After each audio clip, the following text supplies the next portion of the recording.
अस्सलाम वालेकुम students, I hope आप सब खैरियत से होंगे। स्टूडेंट्स, हमने स्टार्ट की थी एक्सरसाइज 2.7 जिसके फर्स्ट 3 क्वेश्चन हमने प्रीवियस लेक्चर में कर लिए थे। आज हम करेंगे क्वेश्चन नंबर 4 जिसमें हम फाइंड करेंगे y4। फाइंड क्या करना है, हमने y4 फाइंड करना है।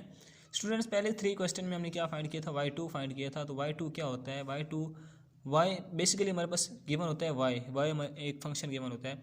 जब हम उसका फर्स्ट डेरिवेटिव लेते हैं तो हमारे पास y1 आता है। जब हम उसका सेकंड डेरिवेटिव लेते हैं तो y2 आता है। जब थर्ड डेरिवेटिव लेते हैं तो y3 आता है। और जब फोर्थ डेरिवेटिव लेते हैं तो y4 आता है। पहले हमने क्या किया, सेकंड डेरिवेटिव तक बात की, y2 तक बात की। आज हम बात करेंगे फोर्थ डेरिवेटिव तक, y4 हमने फाइंड करना है। तो फंक्शन हमें गिवन है y = sin 3x। तो हम y4 फाइंड करना है तो पहले हम क्या करेंगे, डेरिवेटिव लेंगे दोनों साइडों पे। तो ये y बन जाएगा y1 = sin 3x का डेरिवेटिव होता है cos 3x × 3। कैसे देखें, sin x का डेरिवेटिव होता है cos x, साथ एंगल x का डेरिवेटिव x के रिस्पेक्ट से 1 होता है तो 1 लिख देते हैं। इसी तरह जब हम sin 3x की बात करते हैं तो हमारे पास आता है cos 3x और साथ एंगल का डेरिवेटिव मतलब 3x का डेरिवेटिव।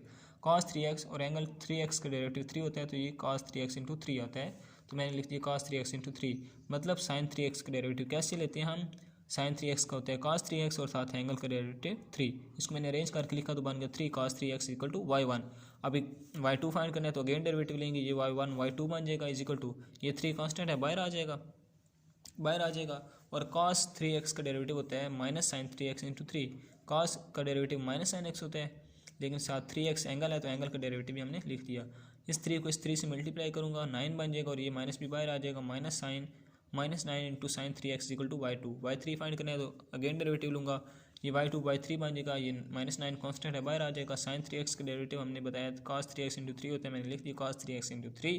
ये जब 3 को इस -9 से मल्टीप्लाई करूँगा तो -27 cos 3x = y³ बन जाएगा। जब स्टूडेंट्स इस तरह मैं नेक्स्ट करूँगा y4 फाइंड करने के लिए दोनों साइडों पे डेरिवेटिव ले लूँगा, ये y3 y4 बन जाएगा -27 जो है हमारे पास कांस्टेंट है, बाहर आ जाएगा। cos 3x का डेरिवेटिव हमने इधर फाइंड किया है -sin 3x × 3 होता है, मैंने -sin 3x × 3 लिख दिया। जब इस माइनस को इस माइनस से मल्टीप्लाई करूँगा प्लस हो जाएगा और 3 को 27 से मल्टीप्लाई करूँगा मेरे पास बन जाएगा 81 sin 3x। ये मेरे पास y4 है, ये हमारा रिक्वायर्ड सोल्यूशन था और ये हमने फाइंड करना था।